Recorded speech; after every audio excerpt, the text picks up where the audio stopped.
Test. Test, test, test, test.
Greetings.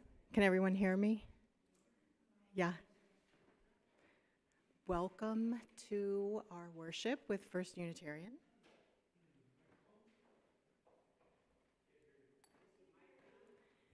Can you hear me? Oh, all right. Got it. Okay.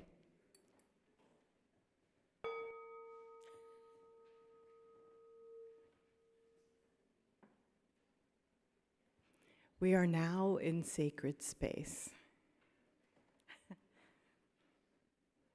My name's Mary Kay, and I'm going to be your worship associate this morning.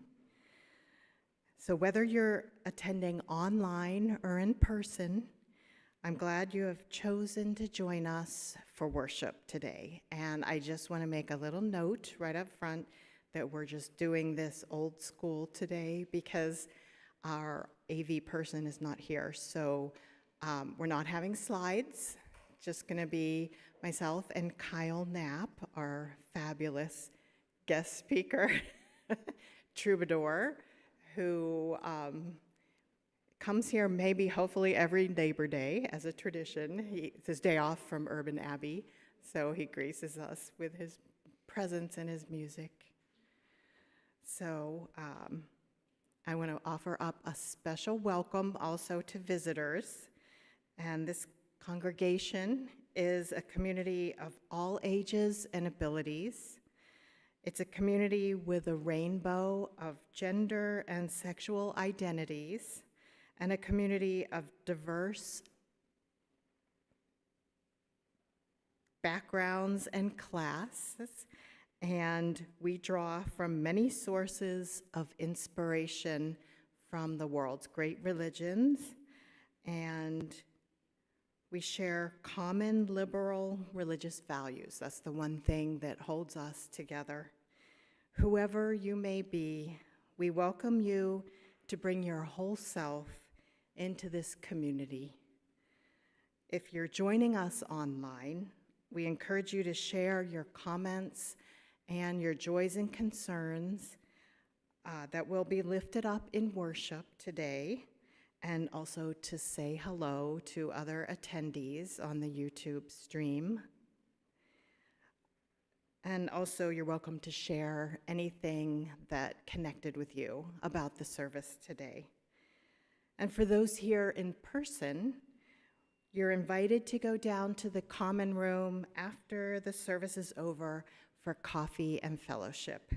And I just have one quick announcement from our Heart and Hand auction team that they're counting on you, and today, during coffee hour, they're asking people to show some heart and head over to the table and use your hands to help stuff envelopes.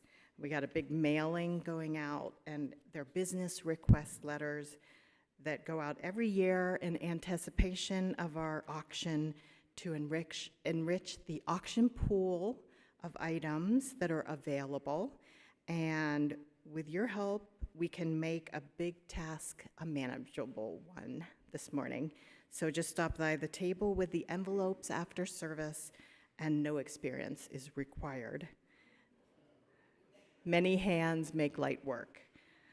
We also affirm that our church occupies the traditional treaty lands of the Omaha and Otoe, Missouri tribal nations, whose sovereignty existed long before the state of Nebraska. And we would also like to express our respect to the Ponca and Winnebago tribes of Nebraska, the Santee Sioux tribe of Nebraska, and also over 170 other tribes that are represented here in the Omaha area.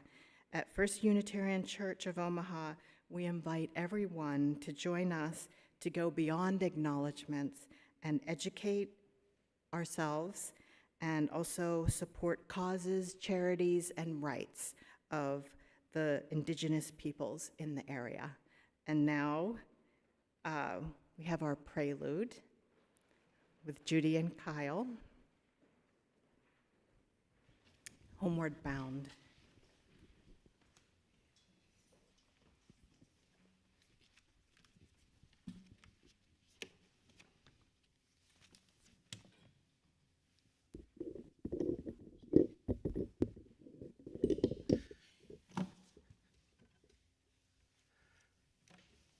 I apologize for my lack of professionalism. I forgot to tune up before the service, so I need a minute.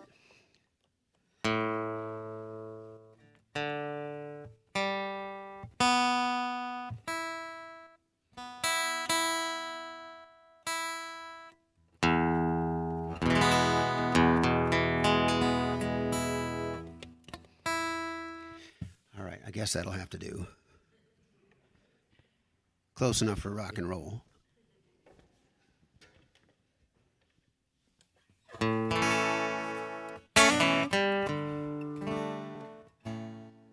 I'm sitting at a railway station, got a ticket for my destination.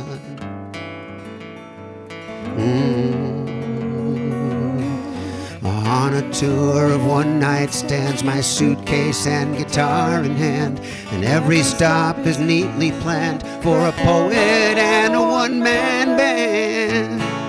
Homeward bound, I wish I was homeward bound.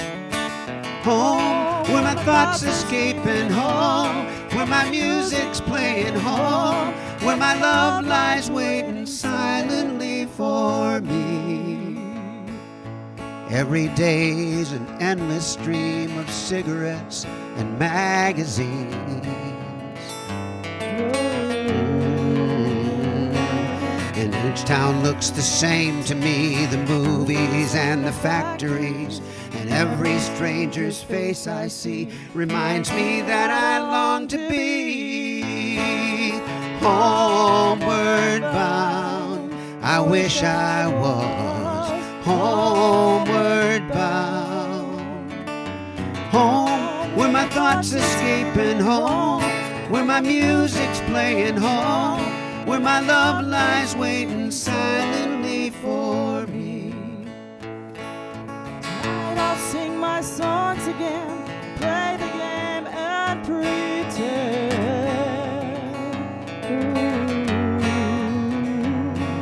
But All my words come back to me in shades of mediocrity, like emptiness and harmony. I need someone to comfort me. Homeward bound, I wish I was homeward bound. Home, where my thoughts escaping, home, where my music's playing, home, where my love lies waiting silently for me. Silently for me.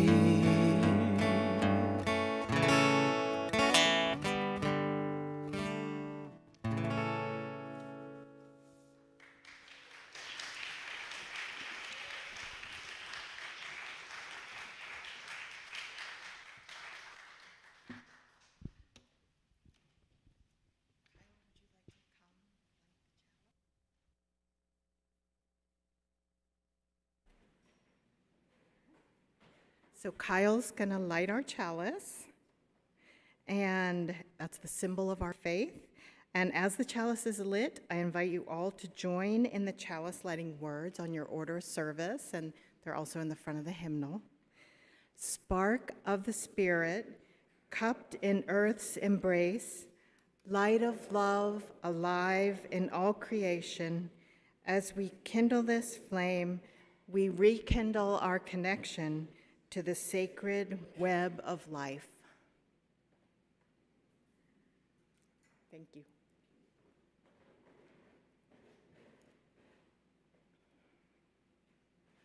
And our call to worship is by Tanya Marquez.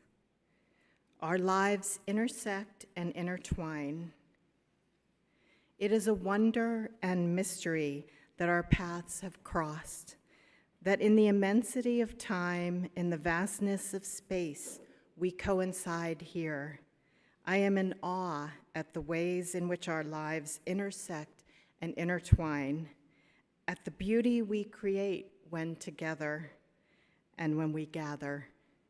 May our coming together make us more compassionate, more just, more caring, and more loving. May our hearts and minds be open to this offering. I am so glad you are here. Let us worship, let us marvel at the miracle of being here, right now, and the mystery that has brought us together. And our opening hymn, if you would like to join me, is number 128, For All That Is Our Life, and we're just doing the first 3 verses.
And now it's time for our community offering.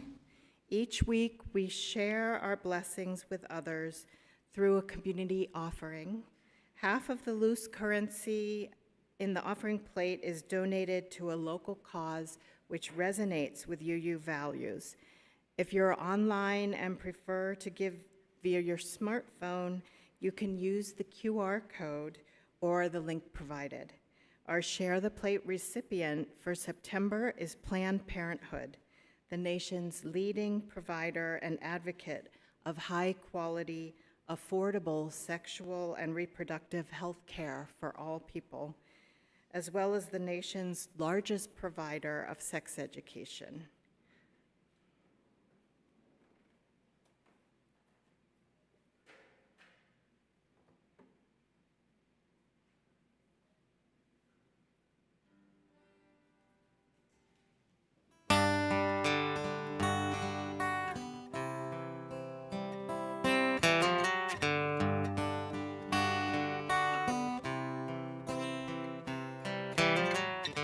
Imagine there's no heaven. It's easy if you try. No hell below us. Above us only sky. Imagine all the people living for today. Imagine there's no countries. It isn't hard to do. Nothing to kill or die for. No religion too. Imagine all the people living life in peace. You may say I'm a dreamer, but I'm not the only one. I hope someday you'll join us, and the world will be as one. Imagine no possessions. I wonder if you can. No need for greed or hunger. A brotherhood of man. Imagine all the people sharing all the world. You may say I'm a dreamer, but I'm not the only one. I hope someday you'll join us, and the world will live as one.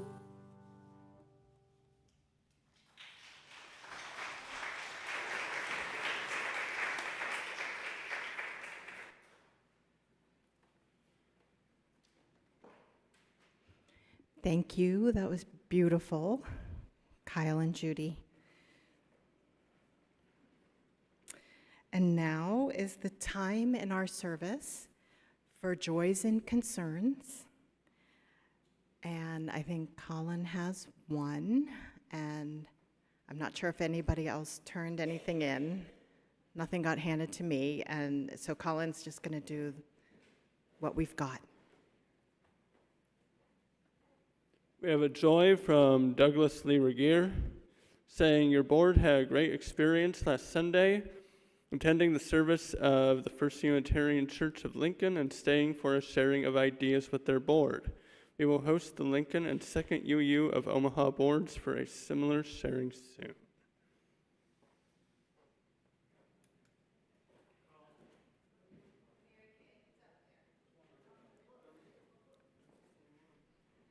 Got it.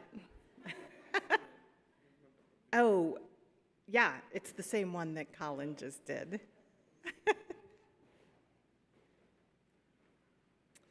Okay.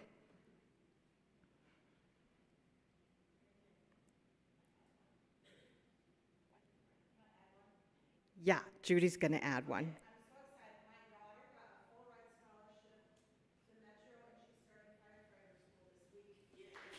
Woo.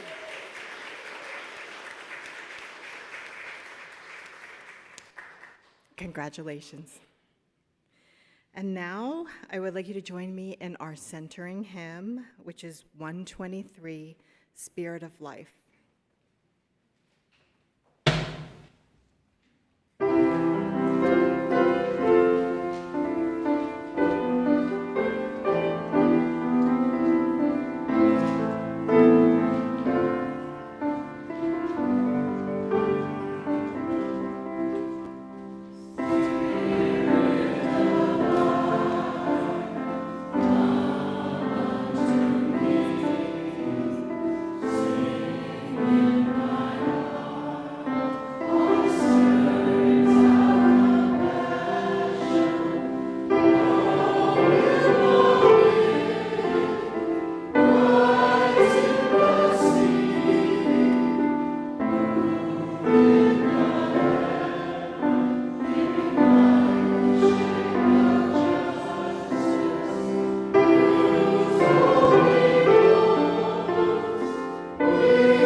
Now I invite you to sit back and get comfortable where you're sitting with both feet on the floor.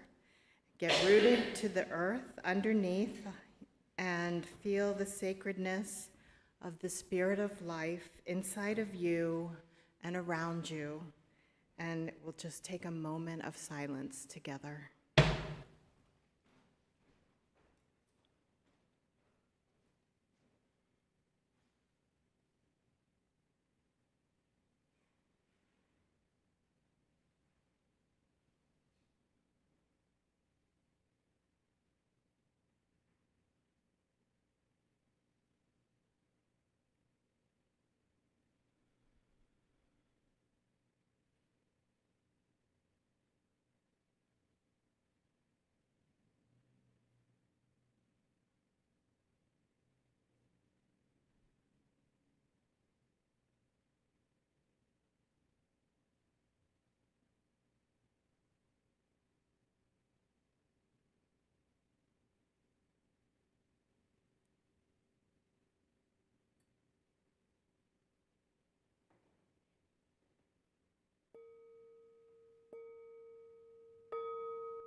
And now we have a contemplative reading by Tanya Marquez, The Unexpected Sacredness of Things.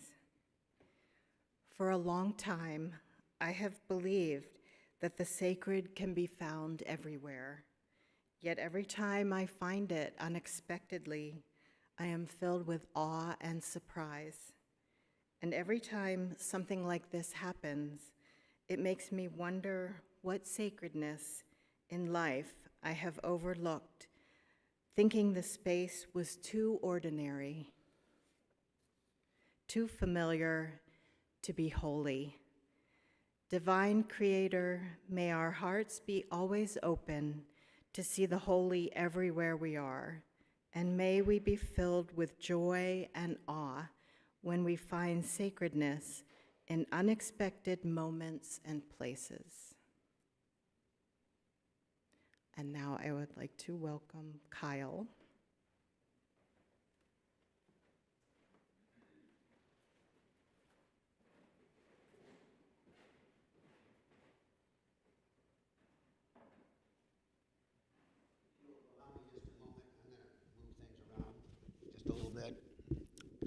I notice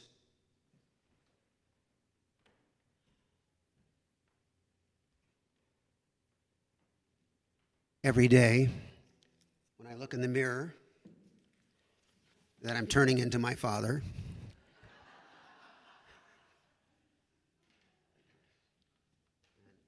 I don't know if any of you caught when I stood up from my chair, me doing this. That's one of Dad's trademarks. I am not a skilled orator, so this will be kind of a stream of consciousness presentation. I hope that's all right. Judy and I have talked various times over the last several years about doing some music together. It has never come together until this morning, so thank you. I really appreciate the privilege of singing together with you.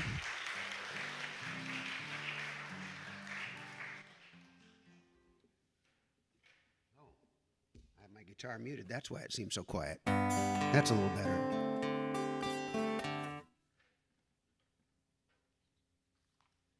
So, I spent a lot of my youth looking for certainty and concrete answers, wanting to know who I was, where I fit, and what was true. And despite my upbringing in the Unitarian Universalist tradition, I could never really embrace atheism.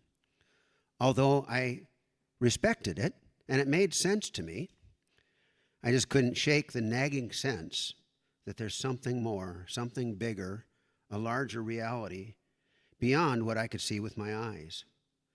And I looked for a belief system that was solid, unshakably true, empirically quantifiable, and yet mystical, allowing for the mysterious and even the miraculous. For a while, as some of you know, I sojourned in the camp of Pentecostal Christianity because it offered precisely this, although it never quite delivered. Every systematic theology I studied not only turned out to be flawed with inconsistency, but when followed faithfully, often led to blasphemies contrary to the gospel teachings that drew me to Christianity in the first place, and which had intrigued me since my adolescence. Every path that promised concrete answers led to new questions and eventually a new direction.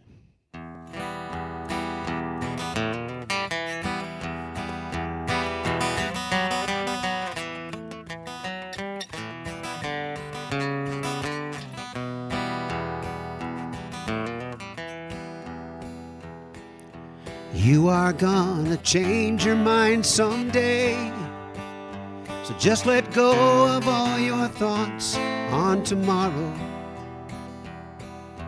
You may find your bearings in disarray, though you may lead and trip and fall and follow.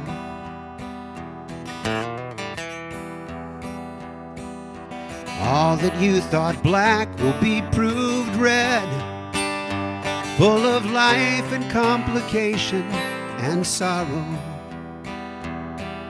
And all that you thought white was in your head, life is lived in the shadows that we borrow. And I'll look far, but may see nothing. And I will thirst, but may not drink. And I will yell to those behind me, careful not to draw your maps in pen and ink.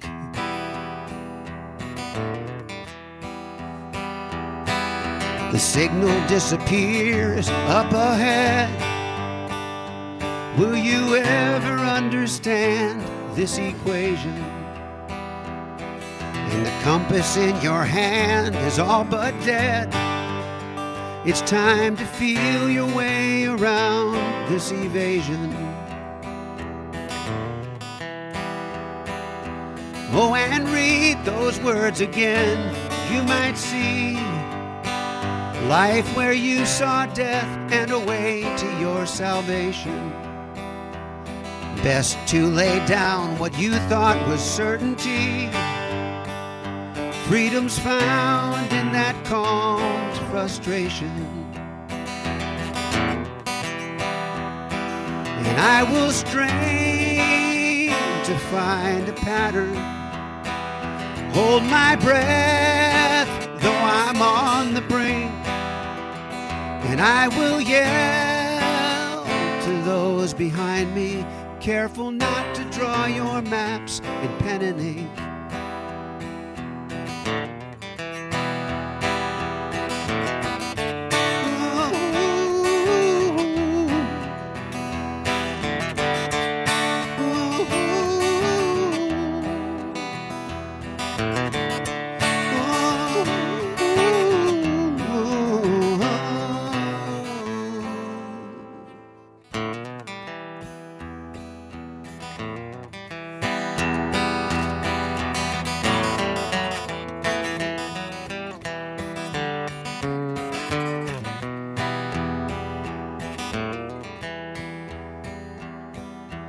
You are gonna change your mind someday, so just let go of all your thoughts.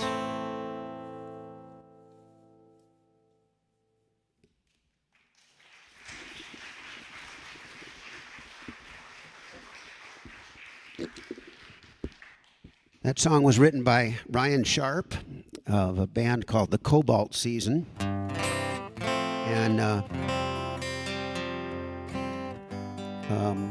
I didn't write most of the songs that I'm doing this time, just the ones that felt right for this presentation, all by other artists. And if I fail to mention who they're by or what they're called, you can ask me after the service. I have a list. So, the title of this sermon, because they told me I had to have one, was Everything is Holy Now, Why I Still Believe in God. So, why do I believe in God? The simple answer is because I've experienced God. What does that mean, you might ask? And I'm at a bit of a loss to give an answer that makes much sense. Perhaps it doesn't make sense to believe something based on a hunch or a feeling, or because I have some vague intuitive sense that it's so.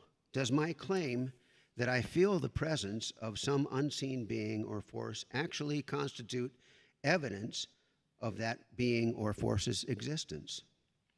What about those who attribute to the divine such phenomena as déjà vu, synchronicity, serendipity, experiences of transcendence wherein we experience a connection with something beyond, uncanny coincidences that lead us to unexpected outcomes that turned out to be just what we needed in that moment? What about people who claim more profound experiences, visions of angels, divine guidance that brought them through a crisis, hearing God's voice? To those of us who experience such things,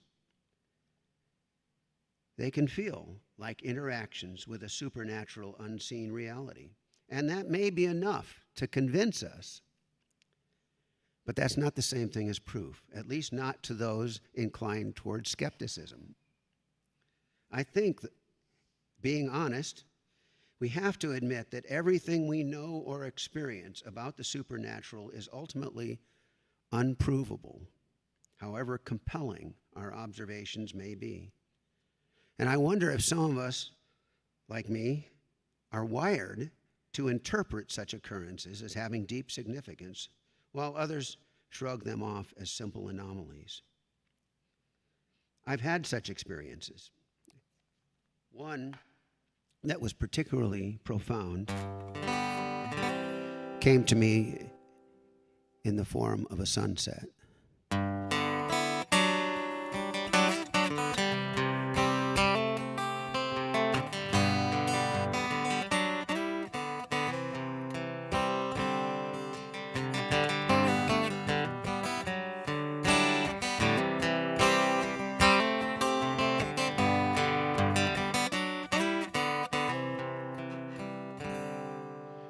Riding into tomorrow, or west on Highway 20. Life can be a lonely road where the frozen fields lay fallow and a few naked trees shiver in December's cold. My heart is cold and empty like those gray clouds above as darkness settles in for the night.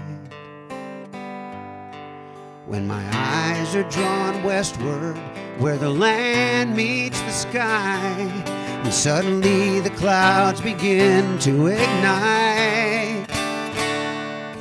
Is this tomorrow's birth or yesterday's funeral pyre? The Iowa sky is on fire. Is this heaven? Does Jesus live here? Has eternity finally begun? Is this heaven where the night's born again in the last dying gasp of the sun? I'm bound to the land, but my soul's lifted higher where the sky is on fire.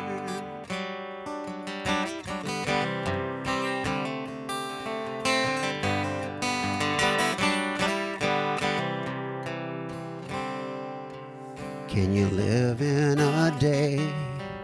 Can you capture a moment? Can you hold it in the palm of your hand? Though I can't comprehend it, I know somehow we're connected to our Maker, to the sky and the land. But don't look to the sky for the kingdom of heaven. It's within you, I heard Jesus say. But when His glory's revealed to a heart that is open, I know heaven can't be too far away. Is this heaven? Am I really here? Please don't tell me how long I can stay. Is this heaven where the clouds are ablaze in the cold crimson dregs of the day? I'm bound to the land, but my soul's lifted higher where the sky is on fire.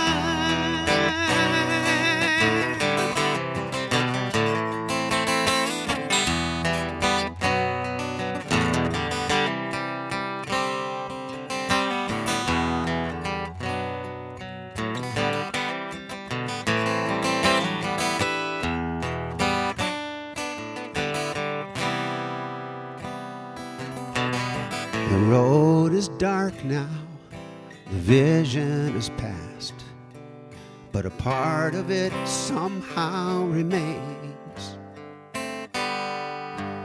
This creature of dust has touched something beyond, and I know that I can't stay the same. Is this heaven? Am I really here? Please don't tell me how long I can stay. Is this heaven where the night's born again in the last dying gasp of the day? The Iowa sky is on fire, heaven's smiling on me.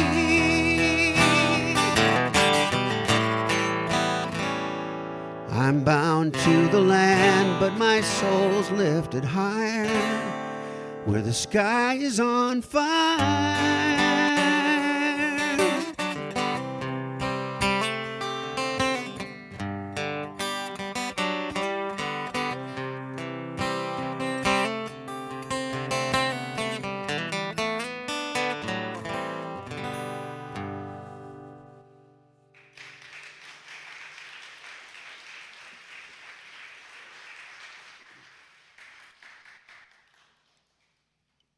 I think I must have shook hands with somebody who had a jelly sandwich for breakfast.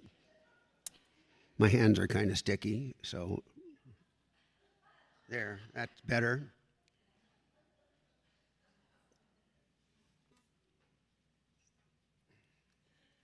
When I say that I believe in God,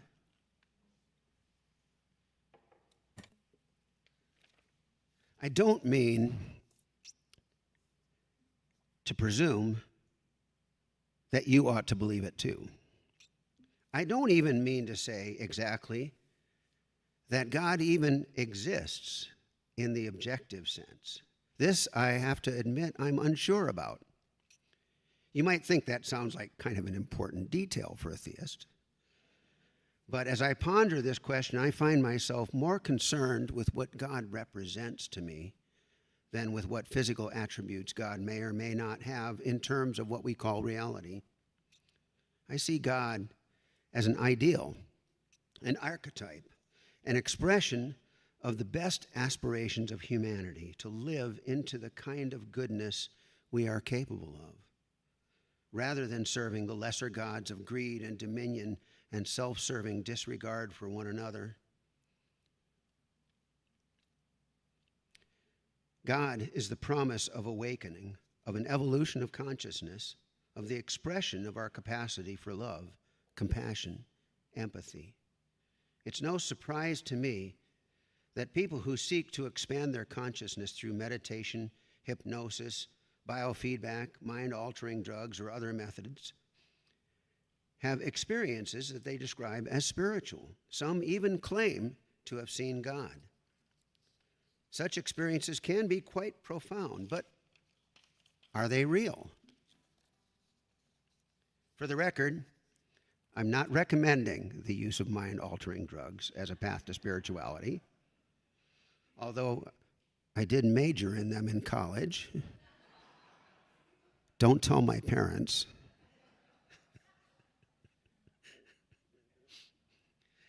Whatever I may have gained from those experiences might be difficult to gauge, but I'm pretty sure I left a few brain cells behind. My old friend Todd Murphy, did any of you ever meet my friend Glaucus? In the 70s, his name was Glaucus. Well, actually, he kept changing his name. His real name is Chris. I met him as Glaucus, and he later changed his name to Horizon. And I know he hitchhiked through Omaha several times in the late 70s and early 80s, and interacted with LRY people. Do you really? Oh, if you had met him, you would remember him. He was just a very memorable character. But his brother, Todd, who I knew as Morton, somehow ended up being a neuroscience researcher and has written several books about his experiments with a device called the God helmet. Some of you have heard of the God helmet. It's kind of like what Dr. Brown put on his head in Back to the Future so he could read minds. It didn't work. It's kind of like that, except it's real. And it basically looks like a motorcycle helmet with some electrodes attached to it. And it's a bunch of electromagnets that are designed to stimulate the brain. And it has the ability to induce a variety of spiritual experiences.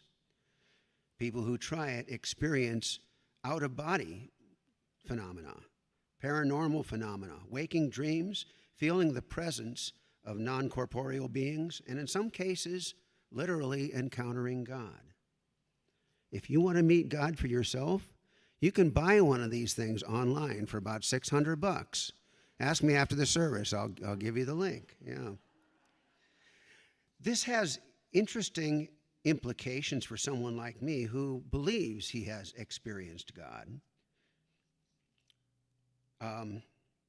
If such experiences can be induced by electromagnets, how do I know that my own experience is genuine and not just the byproduct of some artificial or biophysical stimulation of my brain? Is it possible that all spiritual experience is ultimately physical in origin?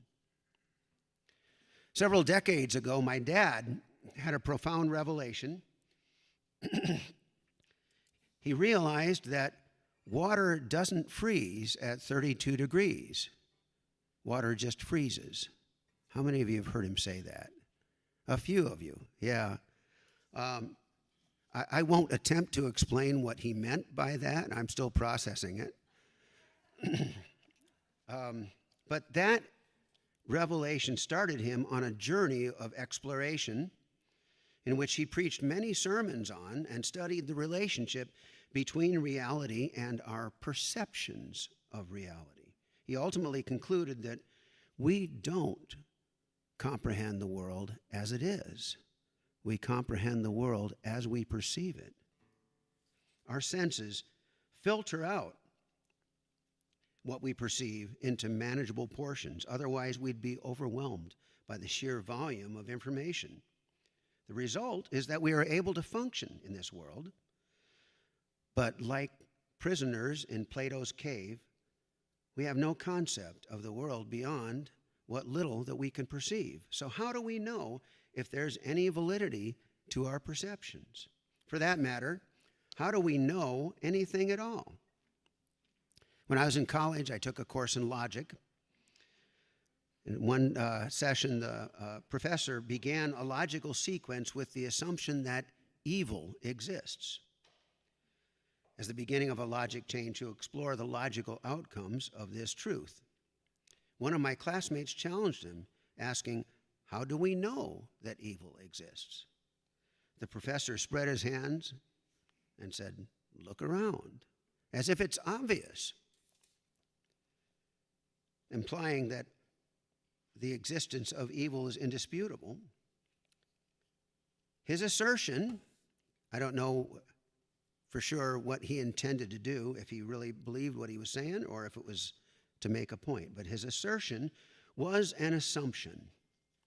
As it turns out, all logic is built on assumptions. Indeed, everything we think we know begins with one or more assumptions. I'm not suggesting that the assumptions aren't reasonable. Many of them are, and of course we have to start somewhere or we wouldn't get anywhere. But ultimately, all knowledge is subjective. As we say, seeing is believing, but is seeing and believing the same thing as certainty regarding what we see?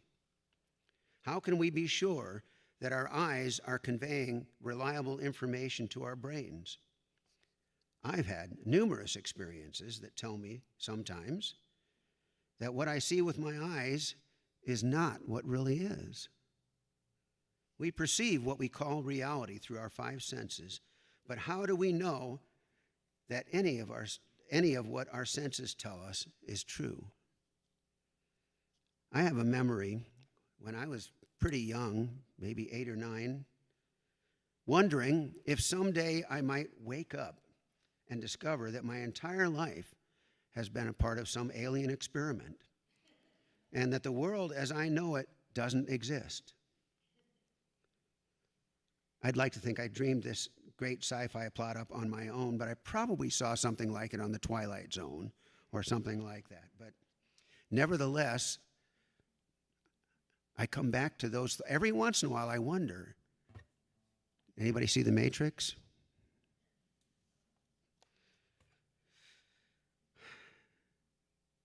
Chuang Tzu, I think that's how you pronounce it, wrote, "Once upon a time, I dreamt that I was a butterfly, conscious only of my happiness as a butterfly, unaware that I was myself. But soon I awaked and was myself again. Was I then a man dreaming I was a butterfly? Or am I now a butterfly dreaming that I am a man?" Or as Morpheus posed to Neo in The Matrix, "Do you think that's air you're breathing now?"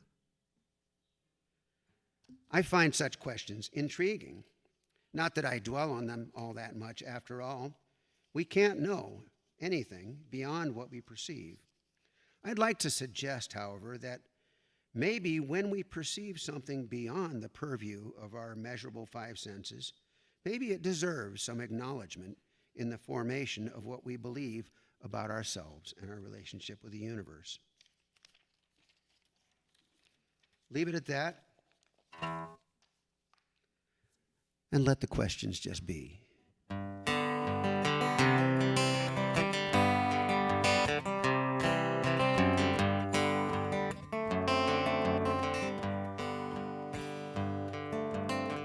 Everybody's wondering what and where they all came from. Everybody's worried about where they're gonna go when the whole thing's done. But no one knows for certain, so it's all the same to me. I think I'll just let the mystery be. Some say once you're gone forever, and some say you're gonna come back. Some say you rest in the arms of the Savior if in sinful ways you lack. Some say they're coming back in a garden, bunch of carrots and little sweet peas. I think I'll just let the mystery be. Everybody's wondering what and where they all came from. Everybody's worried about where they're gonna go when the whole thing's done. But no one knows for certain, so it's all the same to me. I think I'll just let the mystery be.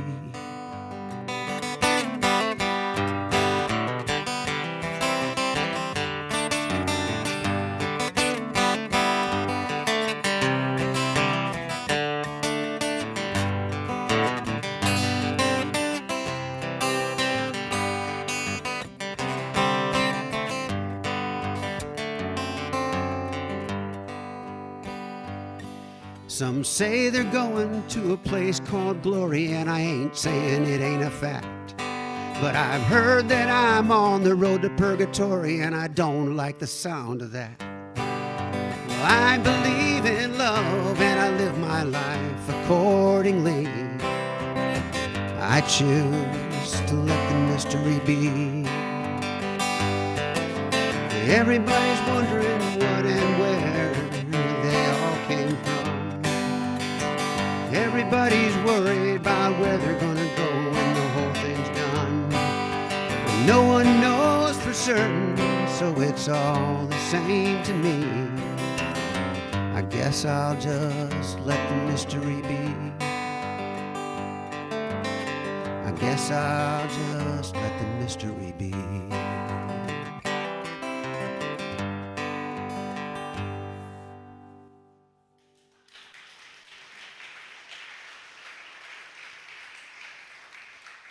Oh, I'm not done. Sorry.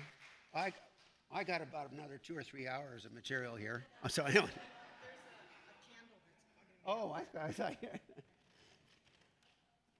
to set the place on fire. You better fix that. No, I'm kidding. I don't really have. I just have a few more minutes.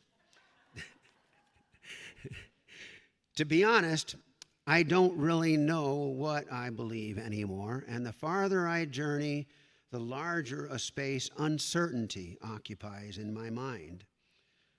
Though the sense of almost touching a greater unseen reality has never left me. Who or what God is remains mysterious. The historical images of God, a bearded old man on a glowing throne and such, are relics of ancient mythologies, valuable as literature, I think, but not very real to me. In fact, I rarely use the word God anymore, especially with masculine pronouns. It's far too limited. I prefer descriptions like the heart of the universe. I can't say whether God is an entity with consciousness as we know it, but I'm pretty sure now that the view of God as separate from us and separate from the rest of creation, someone we must obey lest we incur judgment, that seems an absurdity to me. The distinction between sacred and profane is an invention. Everything is sacred. Even though my atheist father preached in one of his sermons Even my atheist father preached in one of his sermons that the earth is sacred beyond all measure. Though he might not say it quite this way, the essence of the divine permeates everything that is, and we are all part of the divine. My faltering attempts to articulate such thoughts have gotten me accused of various forms of heresy, of course.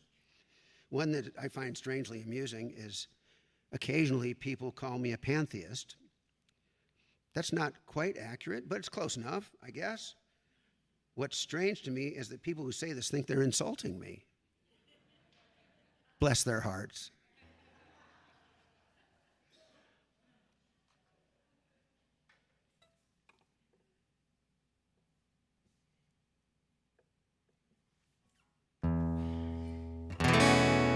I once believed that the word holy belonged to sacraments and religious practices and such.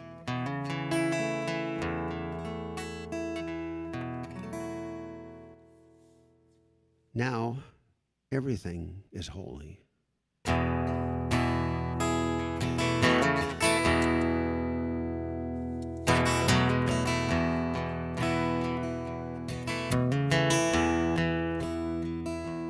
When I was a boy each week, the Sunday we would go to church, pay attention to the priest, and he would read the holy word and consecrate the holy bread.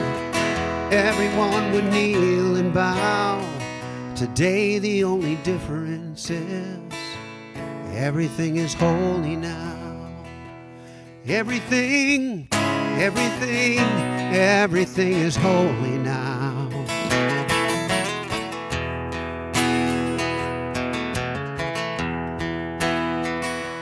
When I was in Sunday school, we would learn about the time Moses split the sea in two and Jesus made the water wine. I remember feeling sad that miracles don't happen still.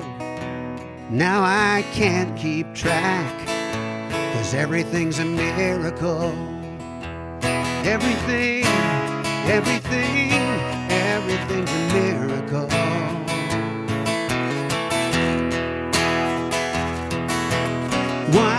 Wine from water is not so small, but an even better magic trick is that anything is here at all.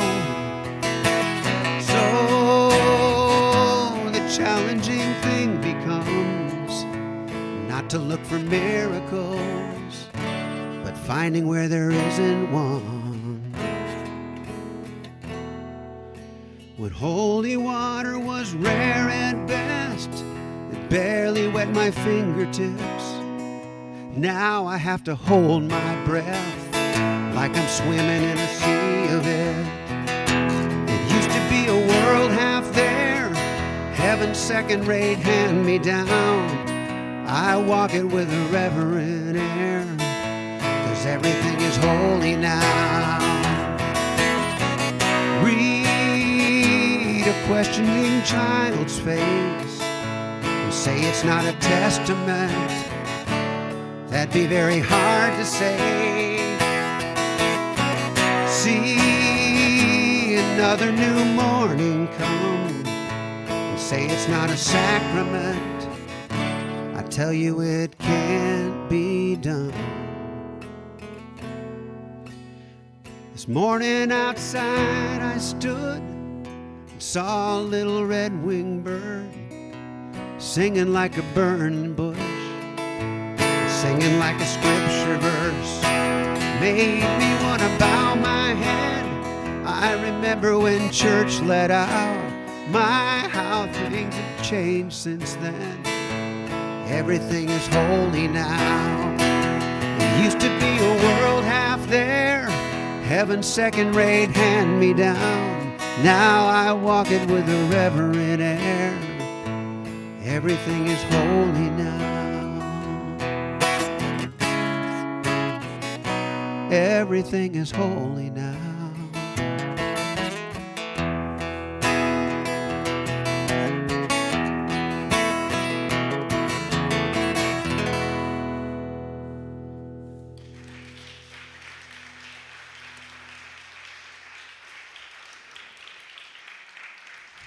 There's a passage in the Christian Bible, book of Hebrews, chapter 11, verse 1 says, "Now faith is the promise of things hoped for, the assurance of things not seen." In my high school in the 1970s, I had a friend who was an outspoken atheist. We often engaged in arguments. He would try to persuade me to abandon my belief in God and become an atheist too. He generally had better arguments than I did, and I admitted they made sense. Yet something deep inside inexplicably clung to faith and held the promise of something more, something unseen. About a week ago, more than 50 years later, I found myself in the same kind of conversation with a different atheist friend and felt the same inexplicable inner response as my heart reached for something more, something unseen. I'm not making a logical case for or against faith, or for or against reason for that matter. I'm not doing anything but thinking out loud. As I've already conceded, the reliability of my own thought processes are suspect. So, is what I've felt and feel real? Who knows? Looking forward, I guess I'll live out of my experience, because that's all I have, and do my humble best to try and find some kind of balance between faith and reason. Put one foot in front of the other and see where it takes me.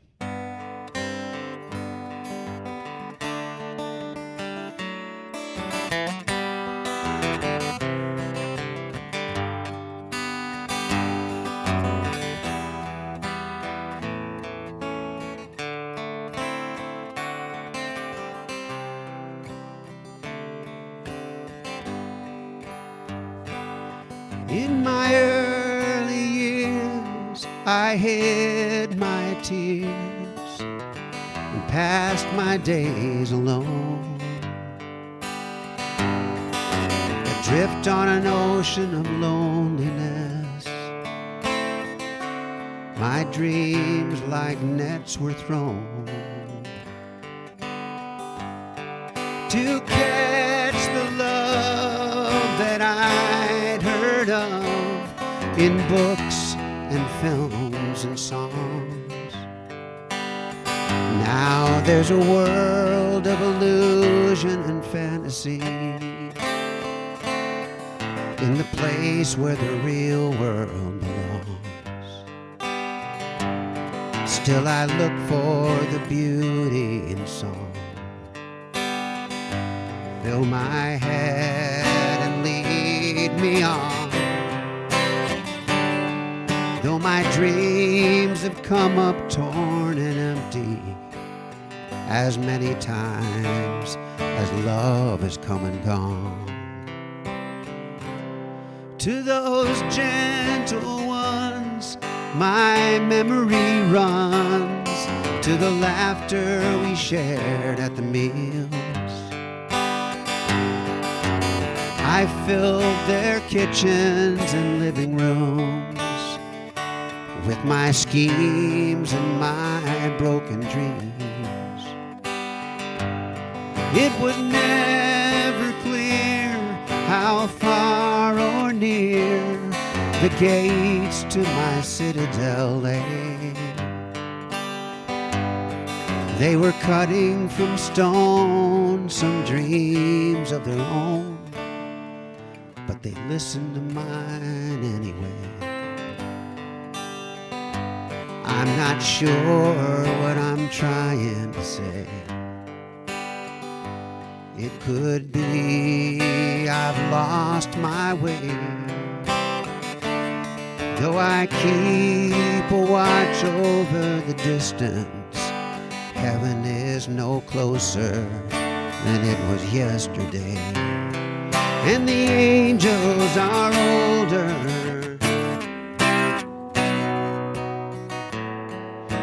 They know not to wait up for the sun. They look over my shoulder at the maps and the drawings of the journey I've begun.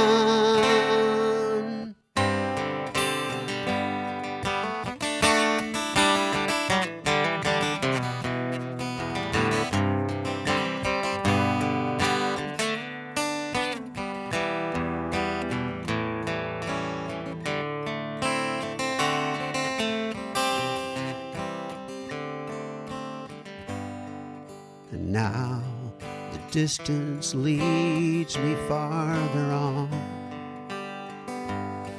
though the reasons I once had are gone. I keep hoping I'll find what I'm looking for in the sand beneath the dawn. But the angels are older. They can see that the sun's setting fast. They look over my shoulder at the vision of paradise, chained in the light of the past. And they lay down behind me to sleep beside the road until the morning has come. For they know they will find me with my maps and my faith in the distance, moving farther on.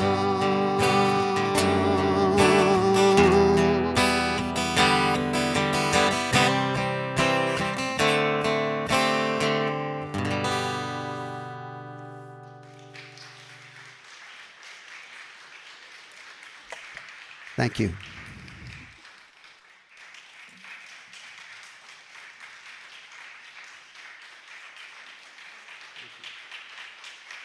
Thank you so much.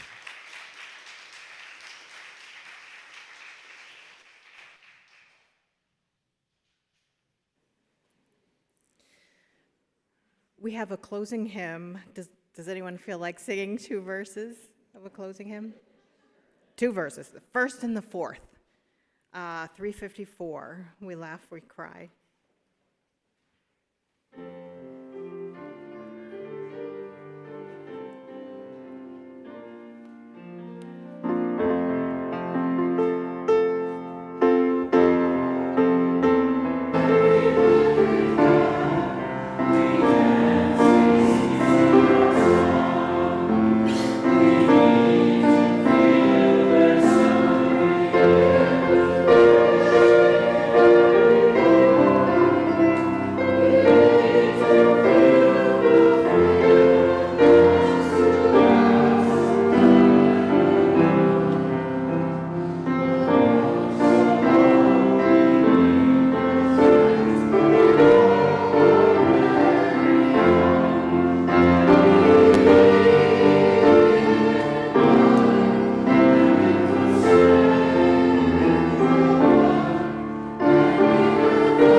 And our closing words are by Norman Naylor.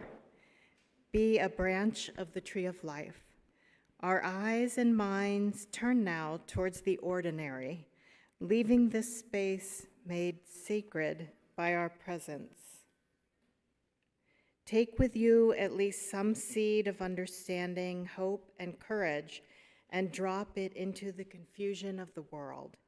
Nourish the seed that it might grow as a tree of life-giving shelter to the weary and hope to the despairing. Be yourself a branch of the tree of life. Amen. And blessed be.